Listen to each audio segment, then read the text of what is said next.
93 FIR, 19 आरोपियों को jail, 176 गिरफ्तारी और भी बहुत कुछ ऐसा जो हरियाणा हिंसा के बाद का एक्शन है। लेकिन सवाल यह है कि क्या सारे गुनहगार पकड़ में आएंगे?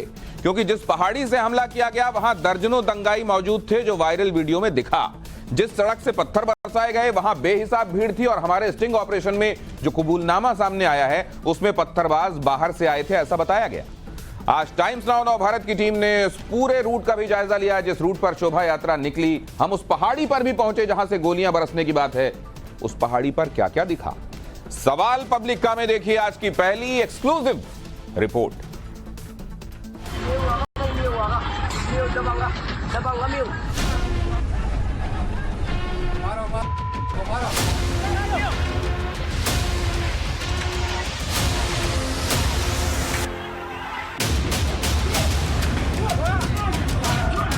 देखो ये देखो भाई साहब,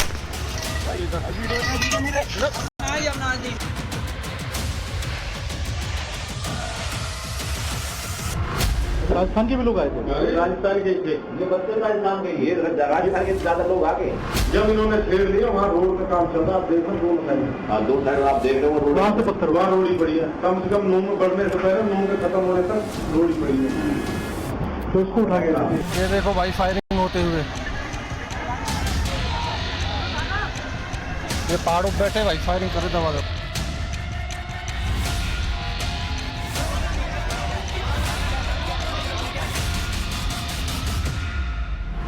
हम गरीब आदमी हैं, हम गरीब आदमी हैं जी, बेकसूर हैं जी। ताहिर मेरा नाम मुरादाबाद से रहने वाला है, मुरादाबाद का। बिल्कुल नाजायज, बिल्कुल। बच्चे थे, कोई 18 साल का, कोई 19 साल का, कोई 20 साल का, 25 साल, 14-15 से 20 साल से ऊपर की उम्र के नहीं है ना, कोई बच्चे थे वो।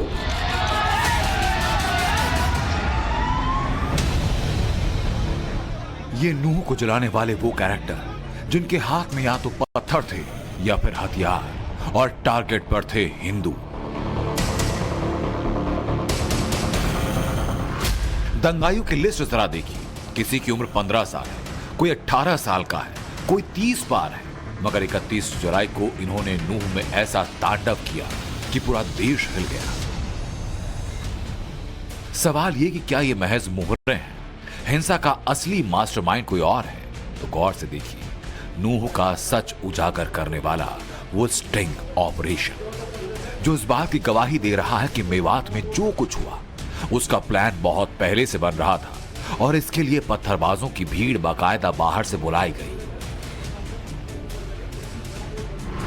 राजस्थान के भी लोग आए थे। राजस्थान के थे, ये बच्चे राजस्थान के, ये राजस्थान के ज्यादा लोग आ गए। सबसे मर्डर तो उनका हुआ पड़ा है राजस्थान में। 2 लड़के उनके इसमें जला के मार दिए। एक लड़का पुलिस सोसाइटी में फैजाबाद मर जाता है, पुलिस कस्टडी में, पुलिस में मर गया। एक अभी जिस दिन ये कांड हुआ 3 दिन पहले RSS का सीगरी में मार दिया जाता है।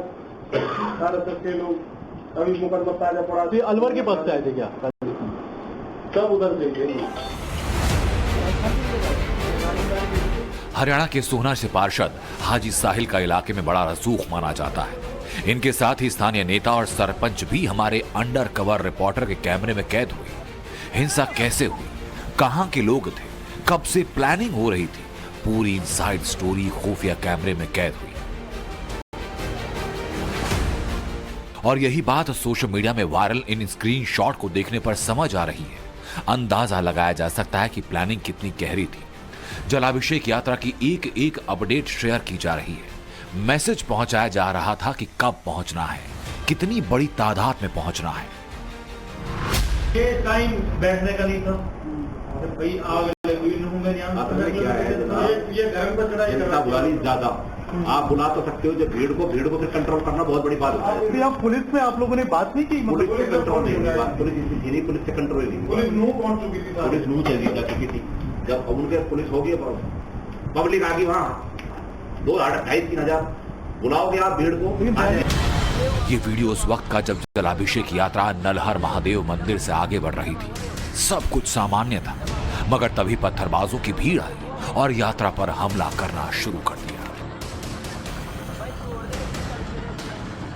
भाई छोड़ दे, बस सीधा तोड़ दे भाई।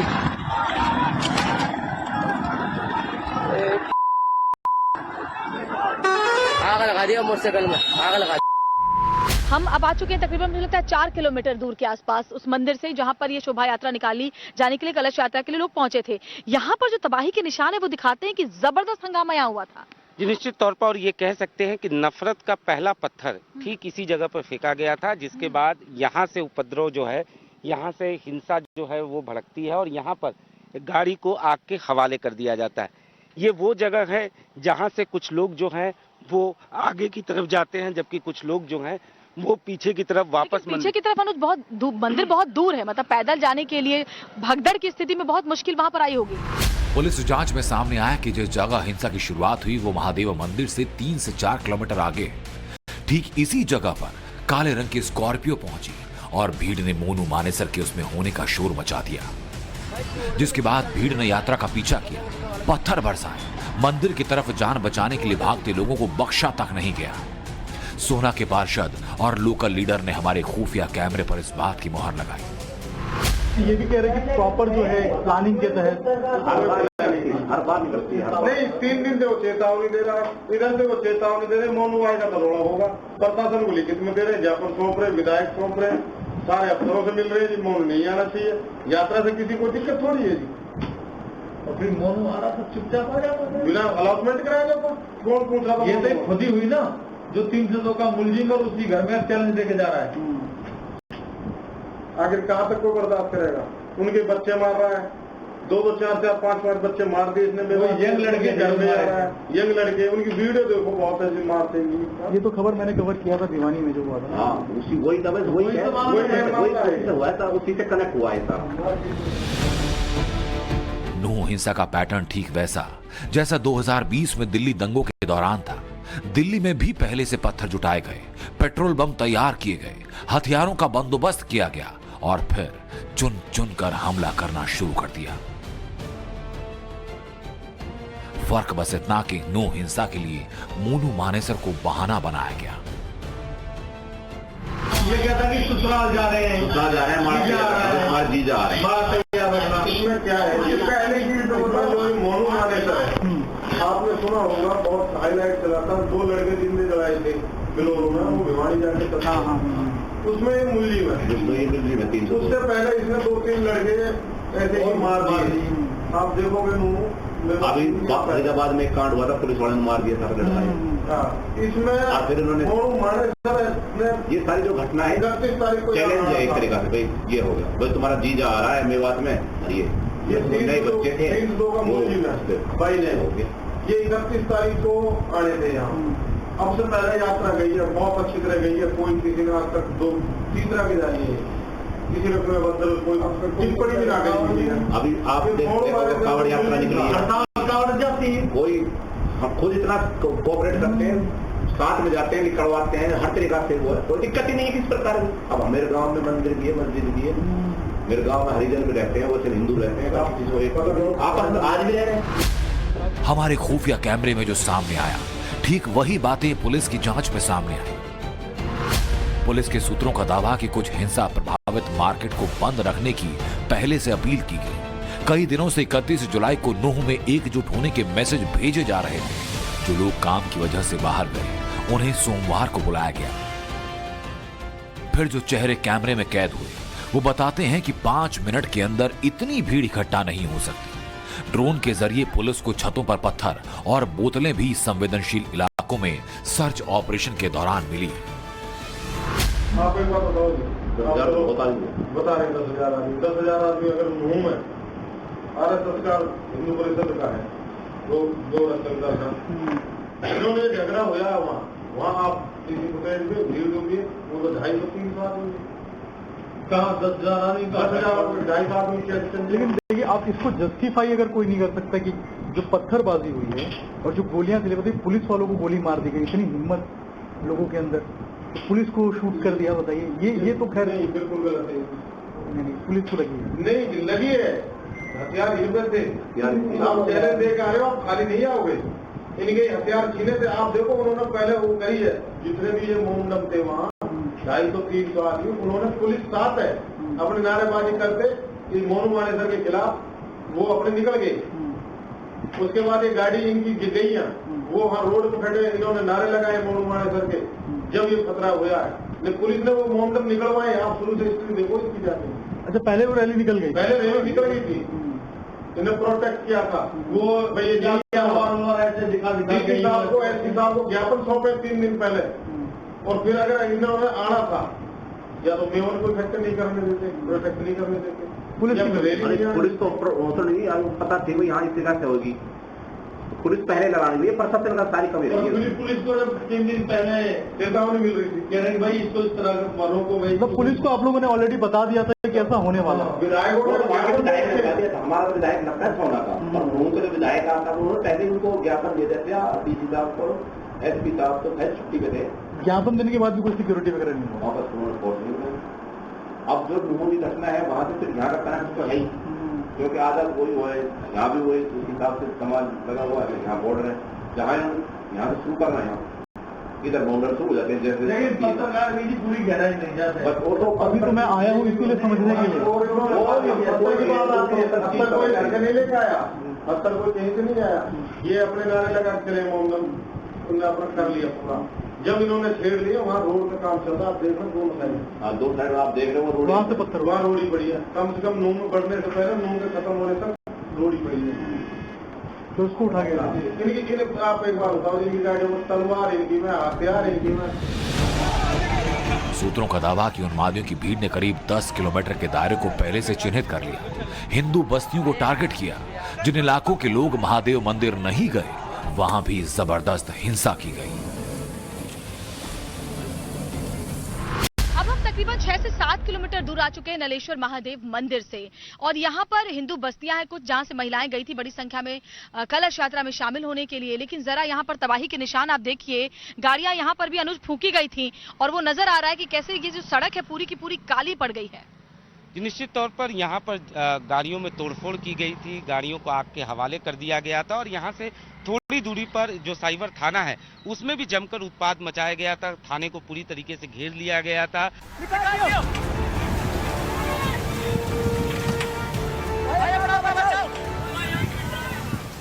ये नूह की वही सड़क जहां बेलगाम भीड़ ने कार को चकनाचूर कर दिया, आग लगाने तक की बात कही जा रही है। नूह में आग लगाने वाले कौन हैं, ये आप खुद सुनिए। इसमें जनाब यही है कि इसके पीछे बैक में जाओ कि झगड़ा हुआ किस चीज को, इसमें नहीं है वो आगे पत्थर फेंक दी, ऐसा कुछ नहीं। इनके पास इतने हथियार थे, आपको खरीदने की जरूरत नहीं है जो छोड़ के जाएंगे। गोली चलिए, इनकी गोली चलिए जी, इनसे छीन के, इनके गाड़ियों में हथियार निकले। और जो बच्चे थे ना, जितने भी ये जो रोड़ा हुआ है ना, ये बच्चे थे, कोई 18 साल का, कोई 19 साल का, कोई 20 साल का, 25 से 14-15 से 20 साल से ऊपर की उम्र के नहीं है ना, तो बच्चे थे वो। उन पर कट्टा, रिवाल्वर, हथियार थे, इनके हथियार थे सब। ये गिड़बाजी है, गाड़ी ने छोड़ के बच्चे, वो हथियार पुलिस पापट्टे पड़ गए, कुछ इन्हें चलाया अपन।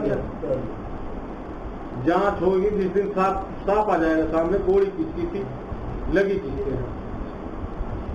अगर प्रॉपर प्रोटेक्शन भी अगर पुलिस होती तो शायद ऐसा कुछ भी नहीं था। पुलिस या तो इनको, जब पुलिस को बार बार चेतावनी दी जा रही है, 4 दिन पहले ज्ञापन सौंपे जा रहे हैं, यहाँ झगड़ा होगा, पुलिस को संज्ञान जिसके 4-5 बच्चे मार रखे हों और वो काफिर आवे, किसी को धोखा जाए करने वाला ये कहता, पूरा ये सारे लोगों को बदनामी में बात की है ना, मेवात की। आज तक क्यों अरेस्ट नहीं हुआ, ये क्यों ना करा अरेस्ट? 72 घंटे पहले जहां कोहराम मचा था, उस सड़क से जली हुई गाड़ियों को हटा दिया गया, मगर एक कालिख नफरत की धधकती आग की गवाही दे रही है।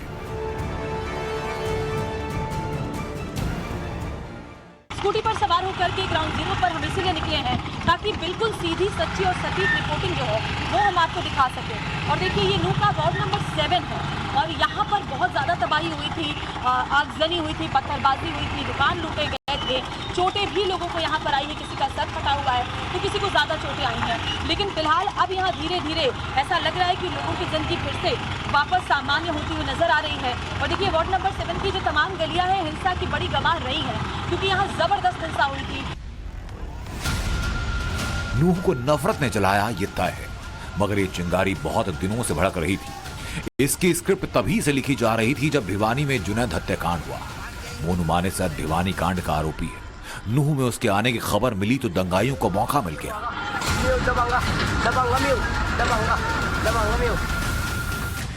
कहीं ऐसे देखा है कि मंदिर में मस्जिद में इस तरह के चलन देखे, इस तरह है मस्जिद में मंदिर में कोई जाने से मना करेगा?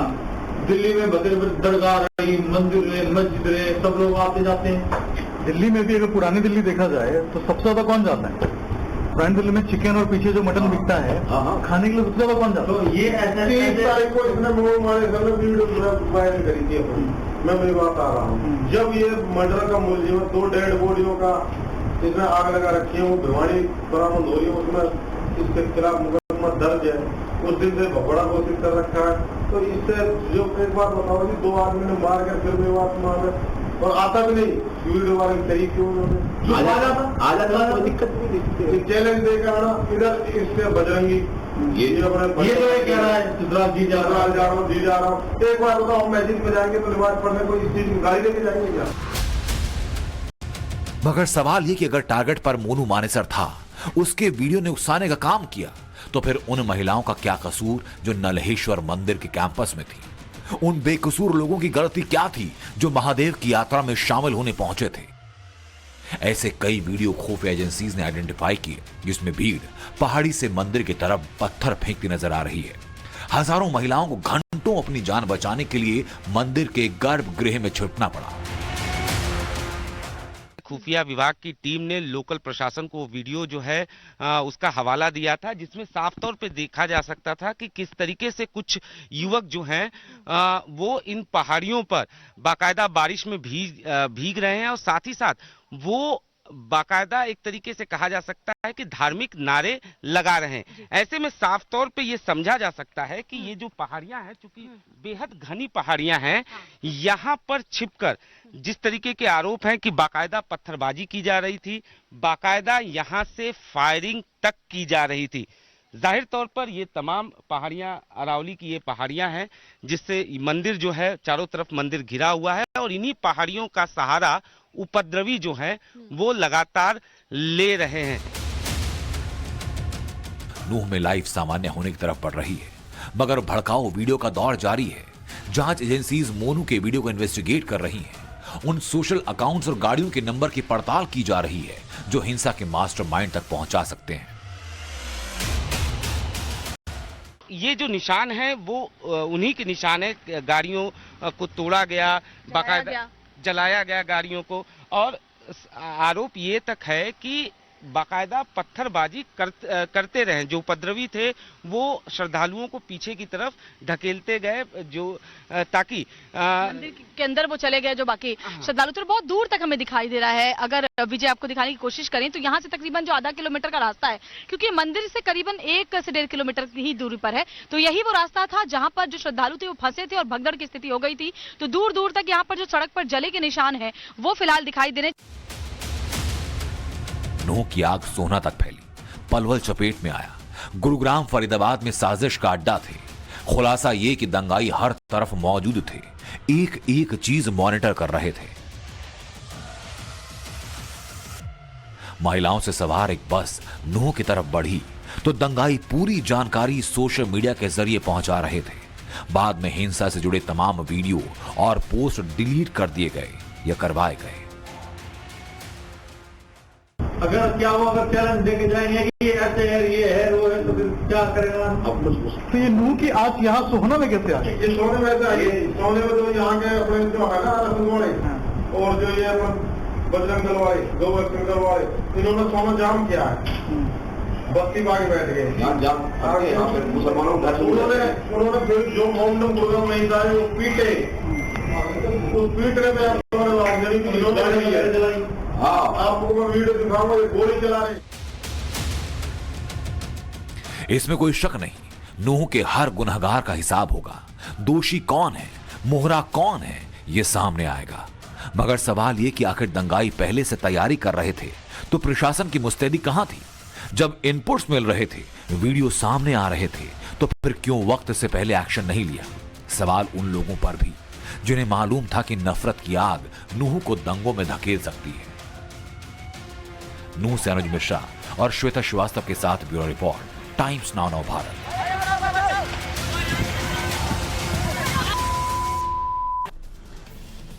सीमा हीरोइन बनेगी, फिल्मों का ऑफर भी है, लेकिन भाई साहब जासूस है कि नहीं ये तो तय ही नहीं हुआ, तो भारत में काम कैसे करेगी? अगर कल को यह साबित हो गया कि जासूस ही है तो क्या फिल्म बीच में से छोड़ना होगा? कानूनी पेच सीमा की प्रेगनेंसी को लेकर भी फंसा हुआ है। दूसरी तरफ भारत से पाकिस्तान गई अंजू को जेल जाने की नौबत आ गई। ऐसा क्या हो गया? सवाल पब्लिक का की दूसरी एक्सक्लूसिव रिपोर्ट जो है ए टेलर मर्डर स्टोरी जानी फायरफॉक्स की, उसके अंदर एक भूमिका है पाकिस्तान में अंडरकवर एजेंट की, जासूस की। तो हम चाह रहे हैं कि वो रोल करें। हमने बता भी दिया उनको कि आपका रोल क्या है।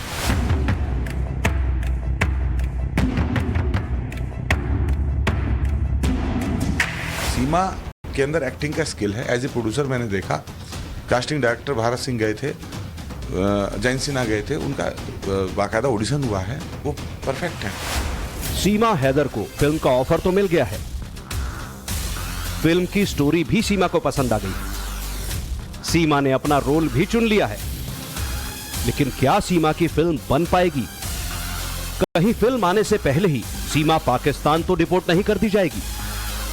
सिनेमा की लाइमलाइट से पहले ही कहीं एटीएस वाला पेच तो नहीं फंस जाएगा? पिछले कई हफ्तों में देश ने सीमा हैदर को अलग अलग किरदारों में देखा।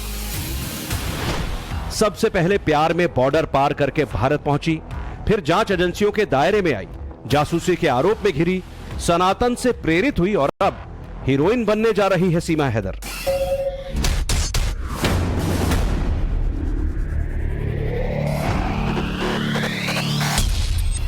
सीमा हैदर को फिल्म का ऑफर मिल गया है। जल्द ही सीमा सिल्वर स्क्रीन पर नजर आने वाली है। मोबाइल की रील्स से निकलकर सीमा का चेहरा 70 mm की स्क्रीन पर आने वाला है।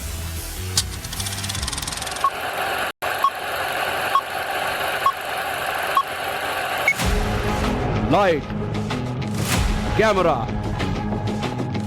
एक्शन, सीमा का नेक्स्ट डेस्टिनेशन होने वाला है। मुंबई में अपना प्रोडक्शन हाउस चला रहे अमित जानी नाम के प्रोड्यूसर ने सीमा के लिए मदद का हाथ बढ़ाते हुए उसे अपने प्रोडक्शन हाउस में काम करने का ऑफर दिया है। अमित जानी ने सीमा हैदर से मुलाकात की और उन्हें अपनी फिल्मों में काम करने का ऑफर दिया। रबुपुरा गांव में जहां सीमा का घर है, वहां प्रोड्यूसर अमित जानी अपनी पूरी टीम के साथ पहुंचे। कास्टिंग डायरेक्टर को सीमा का लुक दिखाया गया, फिल्म की स्क्रिप्ट सीमा को सुनाई गई। सीमा ने पूरी कहानी सुनी और इस सब के बाद सीमा की नजर एक रोल पर आकर अटक गई। वो रोल क्या था ये भी आपको बताते हैं, पर पहले फिल्म के बारे में जान लीजिए। दरअसल जिस फिल्म में सीमा को काम दिया जा रहा है उसका नाम ए टेलर मर्डर स्टोरी है। ये कहानी राजस्थान में पिछले साल हुई कन्हैयालाल दर्जी की हत्या पर आधारित है। सीमा को इसी फिल्म में काम करने का ऑफर दिया गया। सीमा को जो रोल सबसे ज्यादा पसंद आया वो है रॉ एजेंट का, यानी अगर रियल लाइफ में जांच के बाद सीमा आईएसआई एजेंट होने के इल्जामों से बरी हो जाती है तो रियल लाइफ में वो रॉ एजेंट का किरदार अदा करेगी। फिल्म जो है ए टेलर मर्डर स्टोरी जानी फायरफॉक्स की, उसके अंदर एक भूमिका है पाकिस्तान में अंडरकवर एजेंट की, जासूस की। तो हम चाह रहे हैं कि वो रोल करें। हमने बता भी दिया उनको कि आपका रोल क्या है। सीमा के अंदर एक्टिंग का स्किल है। एज ए प्रोड्यूसर मैंने देखा, कास्टिंग डायरेक्टर भारत सिंह गए थे, जैन सिन्हा गए थे, उनका बाकायदा ऑडिशन हुआ है, वो परफेक्ट है। सीमा की स्टोरी में सस्पेंस है, थ्रिल है, एक्शन है, फुल ऑन ड्रामा है। सीमा की टिकटॉक रील्स ने उसे फेमस किया है। सीमा का स्क्रीन लुक भी अच्छा है, मतलब ये कि सिनेमा के सिल्वर स्क्रीन के लिए सीमा परफेक्ट है। सीमा की स्टोरी में बहुत स्कोप है। यही वजह है कि शायद सिनेमा से जुड़े लोग भी सीमा की ओर खींचे चले आ रहे हैं। फिल्म का ऑफर मिलने के बाद सीमा हैदर के खुशी का ठिकाना नहीं है। जानी जी ने ऑफर दी है मुझे, तो वो मैं एक्सेप्ट करूंगी, पर पहले क्लीन चिट आ जाए उसके बाद। जानी जी ने ऑफर दी है मुझे, तो वो मैं एक्सेप्ट करूंगी, पर पहले क्लीन चिट आ जाए उसके बाद। जानी जी ने ऑफर दी है मुझे, तो वो मैं एक्सेप्ट करूंगी, पर पहले क्लीन चिट आ जाए उसके बाद। जानी जी ने ऑफर दी है मुझे, तो वो मैं एक्सेप्ट करूंगी, पर पहले क्लीन चिट आ जाए उसके बाद। तो आई थिंक अगर क्लीन चिट मिल जाते हैं, सब कुछ क्लियर आ जाता है, तो आई थिंक मैं करूंगी। मेरी शायद मेरा हमारी सपोर्ट हो जाएगी, तो आई थिंक मैं करूंगी। सीमा को अपनी फिल्म में काम देने वाले अमित जानी जब सीमा से मिले तो उनके बीच में क्या कुछ बातचीत हुई, ये भी सुनिए। जैसे मैं गया तो उसने पहले तो भारतीय संस्कृति के हिसाब से एकदम, सनातन संस्कृति के हिसाब से एकदम पैर छुए। मैंने भी बड़ा होके आशीर्वाद दिया और भगवा वस्त्र जो है शॉल उड़ा के अभिनंदन भी किया घर वापसी का। और फिर मैंने फिल्म के बारे में बताया, स्क्रिप्ट के बारे में बताया कि हमारी मूवी जो है कन्हैयालाल साहू जी जो हत्या हुई थी उदयपुर में, उस पर आधारित है और ये हमारी पूरी स्टोरी है। इसमें इन लोगों का रोल रहेगा। एक रोल है एक अंडरकवर एजेंट का जो पाकिस्तान में है और पाकिस्तान में रह के जो जासूसी कर रही है। तो उसने बहुत गौर से सुना, जैसे मतलब वो ऑब्जर्व कर रही हो, कम बोली ज़्यादा सुनती रही। तो फिर उसने कहा इसके लिए तो मैं तैयार हूँ, बिल्कुल एकदम परफेक्ट रोल है। मैंने कहा वैसे भी आपको जो है रियल लाइफ में एजेंट ही बताया जा रहा है और हम भी आपको एजेंट का रोल दे रहे हैं। सीमा तो फिल्म करने के लिए तैयार है, पर क्या सीमा फिल्म जगत में कदम रख भी पाएगी? कहीं बॉलीवुड में आने से पहले ही सीमा की स्टोरी का दी एंड ना हो जाए। ऐसा हम इसलिए कह रहे हैं क्योंकि सीमा एटीएस की जांच के शिकंजे में है। इसकी दो बड़ी वजह हैं। पहला ये कि एटीएस को सीमा पार पाकिस्तानी जासूस होने का शक है और दूसरा कि सीमा अवैध तरीके से बॉर्डर पार करके भारत में घुसी है। ऐसे में सीमा हीरोइन बनेगी तो कैसे बनेगी? इस पर जब हमने अमित जानी से बात की तो सुनिए उन्होंने क्या कहा। जांच चल रही है तो हमें अपनी एजेंसीज पे, एटीएस पे, आईबी पे, सब पे भरोसा है। और अभी चूंकि जांच चल रही है और अरेस्ट करने के बाद एटीएस ने छोड़ा भी है, मुख्यमंत्री जी की भी पुलिस है उत्तर प्रदेश में, उन्होंने छोड़ा है, कोर्ट ने, न्यायपालिका ने बाकायदा बेल दी है। इसीलिए हमने उनको ऑफर दिया है। अगर वो एटीएस की कस्टडी में थी तब हमने ऑफर नहीं दिया, जब कस्टडी से आ गई तब हमने उनको ऑफर दिया। बहुत सारे लोगों पे जांच चल रही है, अभी तो उस पर भी जांच चल रही है, जैकलीन फर्नांडीज पे भी, सुकेश वाले मामले में। तो क्या एक्टिंग नहीं करेंगे जैकलीन फर्नांडीज? सीमा की रियल लाइफ हो या फिर रियल लाइफ, सीमा की पूरी लाइफ लाइमलाइट में है। सोशल मीडिया ट्रेंड्स की माने तो सीमा की स्टोरी सबसे हॉट प्रॉपर्टी है। सीमा सचिन मीणा की कहानी सबसे ज्यादा ट्रेंडिंग है। सीमा की हर रील वायरल है, एक रील पर लाखों व्यूज हैं और अब रील से निकलकर सीमा बॉलीवुड में एंट्री करने को तैयार है। लेकिन सवाल वहीं आकर अटक जाता है। सीमा ना तो भारत की नागरिक है, ना ही वैध तरीके से यहां रह रही है। सीमा की एंट्री पाकिस्तान से गुपचुप तरीके से हुई है। ऐसे में उस पर भरोसा करे भी तो कैसे? इसकी पड़ताल करने के लिए हमने लीगल एक्सपर्ट से बात की। जब उस पर वैलिड वीजा नहीं है, वो सिटीजन नहीं है इस कंट्री की, तो वो किसी तरह का यहाँ काम नहीं कर सकती, उसको कोई नौकरी नहीं मिल सकती। लीगल एक्सपर्ट का साफ तौर पर कहना है कि बिना किसी वैलिड वीजा के सीमा भारत में काम नहीं कर सकती। ऐसे में किस आधार पर सीमा को काम करने का ऑफर दिया गया और किस आधार पर सीमा ने यह ऑफर स्वीकार किया, ये तो दोनों पक्ष ही जाने। सीमा को लेकर एक और खबर चर्चा में है। सोशल मीडिया पर सीमा हैदर के प्रेग्नेंट होने की भी चर्चा है। हालांकि सचिन और सीमा के परिवार वालों ने इसकी कोई जानकारी अब तक नहीं दी। अगर प्रेगनेंसी की खबर सच है तो इससे सीमा के केस पर क्या असर पड़ेगा? क्या सीमा हैदर प्रेगनेंसी के नाम पर भारत में रह पाएगी? और इसका प्रेगनेंसी के दौरान सीमा के हीरोइन बनने के सपने का क्या होगा? ये सवाल जब हमने कानून के जानकारों के सामने रखे तो सुनिए उन्होंने क्या कहा। ये जो महिला है अगर आई है और आपका कहना है कि वो प्रेग्नेंट है, वो डिलीवरी बच्चा होने वाला है, तो सबसे पहली बात उसको ये अधिकार तो कानूनन मिल नहीं सकता क्योंकि वो इलीगली आई है। वो ये जो कॉन्स्टिट्यूशन है वो सिटीजन्स के लिए है, संविधान जो है सिटीजन्स के लिए है, तो ये सिटीजन तो हमारे है नहीं, तो इनको हम इस कानून का फायदा नहीं दे सकते, इनको हम फंडामेंटल राइट्स का फायदा नहीं दे सकते। अब आई बात मानवता की, तो मानवता में कि अगर उसको डिलीवरी होने वाली है, हम सब जानते हैं कि अगर इस तरह के हम छूट देने लगे तो फिर एक ये हर लोग का तरीका मिल जाएगा कि वो आके यहाँ पे बच्चा पैदा करेंगे, प्रेग्नेंट हो जाएंगे और उसके बाद कहेंगे हमको यहीं रहने दिया जाए। यानी सीमा हैदर की प्रेगनेंसी पर भी कानून उसके साथ नहीं दिखाई देता।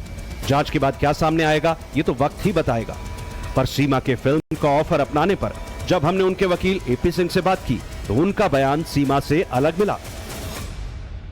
अब प्रोडक्शन हाउस क्या कहता है अभी कोई कमेंट्स नहीं कर रहा, ये सब अफवाह है, झूठ है, कोई नौकरी नहीं उसे। अभी तो उसे ये हालात है कि वो इस हालात में ना तो मैं अलाउ करूंगा शूटिंग करे, ना मैं अलाउ करूंगा एग्रीमेंट साइन, कॉन्ट्रैक्ट साइन करे, ना एग्रीमेंट साइन करे। अभी प्रोडक्शन हाउस और ये सब अपने को चर्चा में रखने वाली बातें हैं।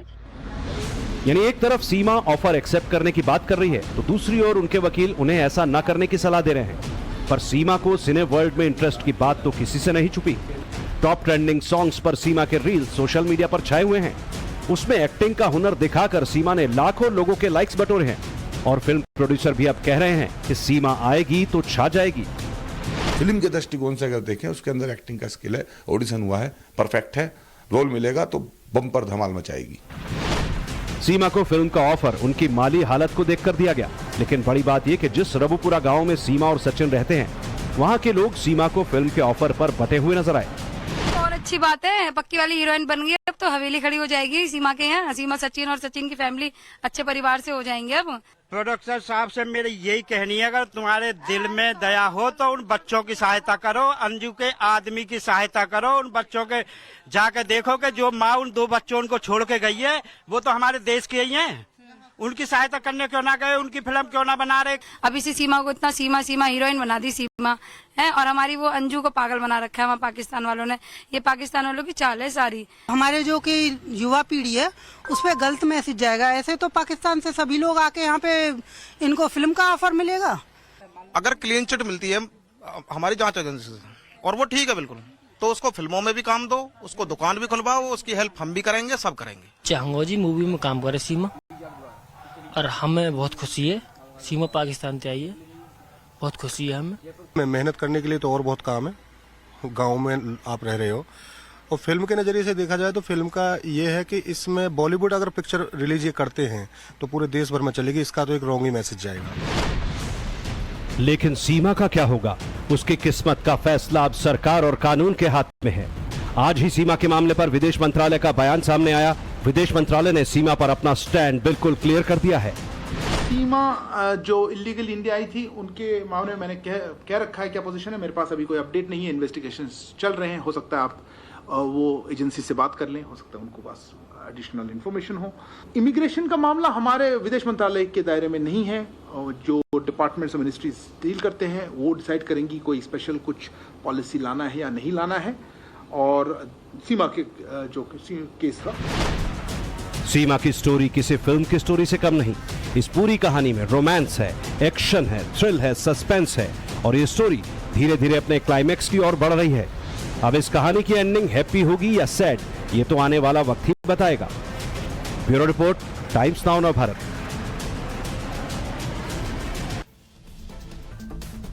राजनीति भी क्या चीज है, और उसमें भी इंडिया महागठबंधन वाली राजनीति तो कमाल की है। कल तक जो पार्टियां एक दूसरे को पानी पी पी कर कोसती थीं, आज वो सारी पार्टियां लोकसभा में गंभीर मुखमुद्रा में दिल्ली सेवा बिल के खिलाफ लामबंद दिखाई दी। संसद में सरजी के शीश महल की चर्चा भी हुई, और कमाल देखिए कि जिस शीश महल को लेकर कांग्रेस करप्शन के आरोप सीएम केजरीवाल पर लगाती थी, वो दिल्ली सेवा बिल पर केजरीवाल के साथ खड़ी नजर आई। हालांकि केंद्रीय गृह मंत्री अमित शाह ने खुलासा कर दिया कि आखिर सेवा बिल से केजरीवाल सरकार को बेचैनी क्यों है। देखिए सवाल पब्लिक का की चौथी एक्सक्लूसिव रिपोर्ट। बंगला जो बना दिया है इसका सत्य छुपाना है, जो भ्रष्टाचार हो रहा है इसका सत्य छुपाना है। 12 लाख करोड़ के घपले घोटाले आसमान की सिम है तो दिल्ली उसका कब्जा। मात्र एक छोटे से बिल पर मतदान की बात नहीं है, ये एक धर्म युद्ध है जिसमें धर्म हमारे साथ है, अच्छाई हमारे साथ है, सत्य हमारे साथ है। अधर्म, बुराई और असत्य भाजपा के खेमे में है।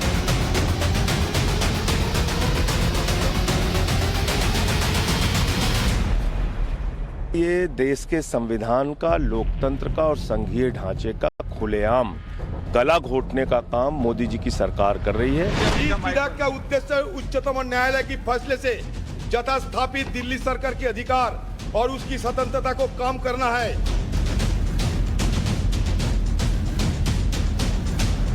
प्रॉब्लम ट्रांसफर पोस्टिंग के अधिकार का नहीं है, विजिलेंस को कंट्रोल में लेकर बंगला जो बना दिया है इसका सत्य छुपाना है। जो भ्रष्टाचार हो रहा है इसका सत्य छुपाना है।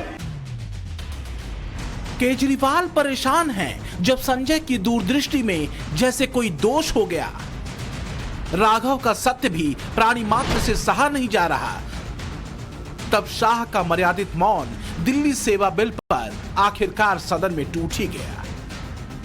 क्यों इतनी हाय तौबा मची है दिल्ली सेवा बिल को लेकर? क्यों सेवा नाम से ही सांसें फूलने लगी है आम आदमी पार्टी के सांसदों की? कहां अटकी है जान? क्यों है व्यवधान? लोकसभा में बिल पर चर्चा के दौरान केंद्रीय गृह मंत्री ने देश को बता ही दिया। 2015 में यहाँ स्थिति बदली और यहाँ एक ऐसे दल की सरकार आई जिसका मकसद, मुझे कोई झिझक नहीं है कहने में, जिसका मकसद सेवा करना है ही नहीं, झगड़ा करना है। प्रॉब्लम ट्रांसफर पोस्टिंग के अधिकार का नहीं है, विजिलेंस को कंट्रोल में लेकर बंगला जो बना दिया है इसका सत्य छुपाना है। जो भ्रष्टाचार हो रहा है इसका सत्य छुपाना है। दिल्ली का जो होना है वो हो, जितना भ्रष्टाचार होना है वो हो। मंत्री कुछ भी करे, मुख्यमंत्री करोड़ों के बंगले बनाए, मगर हम विपक्ष में रहते हुए समर्थन करेंगे क्योंकि हमें गठबंधन बनाना है। इस तरह से नहीं सोचना चाहिए। राजनीति में सत्य का बोलना और सत्य का उद्घाटित होना दो अलग चीज है। कई साल पहले एक सत्य कहा गया था, उस सत्य को सुनिए। अब देखना 3 दिन के बाद शुरू होगा, केजरीवाल बड़े बंगले में चला गया, केजरीवाल बड़े बंगले में चला गया।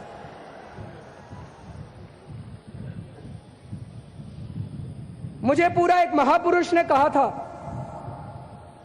कि इंसान कहीं भी पहुंच जाए उसको अपनी औकात नहीं भूलनी चाहिए। मुझे अपनी औकात पता है, मैं बहुत छोटा सा आदमी हूं, मेरी बहुत छोटी सी औकात है।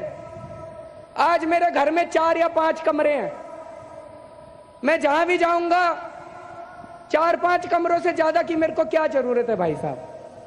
4-5 कमरे ही चाहिए, हाथ पैर पसारने के लिए उतनी जगह चाहिए, और जगह की क्या जरूरत है? ये वो तात्कालिक सत्य था जो सत्ता को बदलने आए महारथी केजरीवाल जी ने कहे थे, और जब करीब 1 दशक की सत्ता के बाद सत्य उद्घाटित हुआ तो ये दिखा। करोड़ों के पर्दे, करोड़ों का मार्बल, लाखों का वॉशरूम, करोड़ों की किचन और लाखों की कालीन से सुसज्जित आम आदमी ब्रांड सीएम केजरीवाल के शीश महल की ये तस्वीरें टाइम्स नाउ नवभारत ने दुनिया को दिखाई थी। हट गया और ये सबसे बड़ी तस्वीर। इसी शीश महल का जिक्र केंद्रीय गृह मंत्री अमित शाह संसद में कर रहे थे। खास बात यह है कि शीश महल के मुद्दे पर कांग्रेस भी केजरीवाल पर हमले कर रही थी, करप्शन के आरोप लगा रही थी और भ्रष्टाचार की जांच की मांग कर रही थी। लेकिन दिल्ली सेवा बिल पर कांग्रेस का स्टैंड बदल गया। क्यों बदल गया? क्योंकि 2024 की लड़ाई में उसे केजरीवाल की जरूरत है और मोदी को हराने के लिए भ्रष्टाचार से भी समझौता चलेगा, क्योंकि कांग्रेस तो केजरीवाल पर शीश महल के मुद्दे पर भ्रष्टाचारी होने के आरोप शुरू से ही लगाती रही है। अगर हमारी राजनीति में थोड़ी स्वीकृति कम है तो सबको मिलाना है। दिल्ली का जो होना है वो हो, जितना भ्रष्टाचार होना है वो हो। मंत्री कुछ भी करे, मुख्यमंत्री करोड़ों के बंगले बनाए, मगर हम विपक्ष में रहते हुए समर्थन करेंगे क्योंकि हमें गठबंधन बनाना है। दरअसल सीएम केजरीवाल के शीश महल के मुद्दे के बाद से ही पूरा मामला गर्म हुआ था, क्योंकि 45 करोड़ के रिनोवेशन और करोड़ों रुपए के पर्दे, कालीन, हाईटेक टॉयलेट्स, किचन और विदेशी मार्बल का पता जब ऑपरेशन शीश महल के जरिए लोगों को चला, तब इस मामले की जांच दिल्ली के एलजी विनय कुमार सक्सेना ने विजिलेंस को सौंप दी थी। शीश महल का सच क्या है, ये सवाल पूछा जाता रहा। केजरीवाल की तरफ से कोई जवाब नहीं आया। इस बीच खुलासे पर खुलासे होते रहे। फिर यह भी पता चला कि सीएम साहब के बंगले को बनाने में हरी भरी जमीन भी सपाट कर दी। कल और आज का फर्क सैटेलाइट तस्वीरों ने बेपर्दा कर दिया था। तो क्या सिर्फ यही वजह है कि दिल्ली सेवा बिल को लेकर तमतमाई हुई है आम आदमी पार्टी? वैसे तमतमाना और खिसियाना तो हमने भी खूब देखा था केजरीवाल की पार्टी और उनकी सरकार का। जब शीश महल के खुलासे से हुई किरकिरी से किचकिचाए केजरीवाल की पार्टी के लोगों ने टाइम्स नाउ नवभारत के रिपोर्टर्स पर हमले भी किए थे। और केजरीवाल की पार्टी की खिसियाहट का उपसंहार हुआ था टाइम्स नाउ नवभारत के रिपोर्टर भावना किशोर की पंजाब में हुई गिरफ्तारी और फर्जी मुकदमेबाजी के साथ। लेकिन सत्य की जीत हुई और असत्य सन्नाटे में खड़ा रहा। इस बीच शीश महल में उड़ते रहे 1 करोड़ के पर्दे, चमकता रहा 3 करोड़ का वियतनामी मार्बल, 40 लाख की अलमारियां, सुर्खियां बना इंटीरियर पर 11 करोड़ रुपए का खर्च और रसोई बनाने में खर्च हुआ 63 लाख से ज्यादा रुपया। तो क्या इसलिए अमित शाह ने कहा कि दिल्ली सेवा बिल से आम आदमी पार्टी को दिक्कत इसलिए है क्योंकि केजरीवाल को विजिलेंस पर कंट्रोल चाहिए? दिल्ली के सतर्कता विभाग को सबसे पहले क्यों निशाना बना गया? अगर सेवा के अधिकार मिल गए, चलो मैं 1 मिनट के लिए मान लेता हूं मिल गए, तो सबसे पहले कोई क्या करेगा? रोड एंड बिल्डिंग की चिंता करेगा, पीने की पानी की चिंता करेगा, साफ सफाई की चिंता करेगा, आरोग्य की चिंता करेगा। इन्होंने विजिलेंस की चिंता करी। बोलो प्रायोरिटी तो देखिए साहब इनके साथी की, विजिलेंस की चिंता करी। भला विजिलेंस की चिंता क्यों करी? इससे दिल्ली की जनता का क्या भला होने वाले था? मैं बताता हूं कौन सी फाइलें थी, कौन सी फाइलें थी, जरा आप ध्यान से सुनना भाई। जिसके बारे में बड़े बड़े आवाज से आर्गुमेंट्स कर रहे थे, उनका एक्ट सुनना। आबकारी घोटाले के संबंधित फाइल, मुख्यमंत्री के नए बंगले के निर्माण पर अवैध रूप से हुए खर्चे के संबंधित फाइल, जिसमें स्वयं मुख्यमंत्री फंसते हैं। शीश महल की फाइल। बड़े पेच है आम आदमी पार्टी के दिल्ली सेवा बिल के विरोध को लेकर। हालांकि इसे इत्तेफाक ही कह सकते हैं कि 11 मई को दिल्ली सरकार को प्रशासनिक पावर मिलने के कुछ दिनों बाद ही सतर्कता विभाग के विशेष सचिव वीवीजे राजशेखर के ऑफिस में कुछ फाइलों से छेड़छाड़ की तस्वीरें सीसीटीवी में कैद हुई, जिस पर एफआईआर भी दर्ज हुई थी। आरोप ये भी था कि ये फाइलें शीश महल से संबंधित थी। फिलहाल अमित शाह के बयान पर सरजी ने ट्वीट किया और लिखा, आज लोकसभा में अमित शाह जी को दिल्ली वालों के अधिकार छीनने वाले बिल पर बोलते सुना। बिल का समर्थन करने के लिए उनके पास एक भी वाजिब तर्क नहीं है, बस इधर उधर की फालतू बातें कर रहे हैं। वो भी जानते हैं वो गलत कर रहे हैं। ये बिल दिल्ली के लोगों को गुलाम बनाने वाला बिल है, उन्हें बेबस और लाचार बनाने वाला बिल है। INDIA ऐसा कभी नहीं होने देगा। बहरहाल अब लौट आइए आज की राजनीति पर। आज की राजनीति की रेखा और चित्र ये है। कांग्रेस को मोदी के खिलाफ महागठबंधन बनाना है, उनको भी मिलाना है जो कांग्रेस नेताओं को कोसते हुए राजनीति में आए और जो कांग्रेस को गला फाड़ कोस रहे थे, उनकी भी मजबूरी महागठबंधन में मिल जाता है। जनता के सामने तो कहा था भ्रष्टाचार खत्म कर दूंगा, राम राज्य लेकर आऊंगा। ये दलदल है, सोनिया चोर है, लालू चोर है, डीके शिवकुमार चोर है, शरद पवार चोर है, नीतीश मुलायम सिंह चोर है, सबको चोर भ्रष्टाचारी बताया था। इसी ने बताया सर, हमने नहीं बताया, इसी ने बताया था। हमने नहीं, ये सब चोर बैठे हैं सर, एक पर केजरीवाल और बाद में इन्हीं के झूले में झूलने लगा अकेले। तो क्या महागठबंधन इसी फॉर्मूले पर खड़ा हुआ है कि एक ही हमाम में पड़े हैं सारे, मैं आपको बचा लूं, आप मुझको बचा लें? आज क्या हो गया है? आज इस बिल में मैं तो स्वागत करता हूं आपने चर्चा की, मुझे कोई आपत्ति नहीं है, मैं तो चाहता हूं हर रोज ही आ जाइए। परंतु आज क्या हुआ है? क्या डेमोक्रेसी की चिंता है? तो डेमोक्रेसी की चिंता है तो हर एक बिल महत्वपूर्ण है, हर एक बिल महत्वपूर्ण है। क्या देश की चिंता है तो किसानों के लिए भी बिल आया, बाकी सारे विषय के लिए भी बिल आए, मगर कोई नहीं आया। साहब, ना डेमोक्रेसी की चिंता है, ना देश की चिंता है, ना जनता की चिंता है।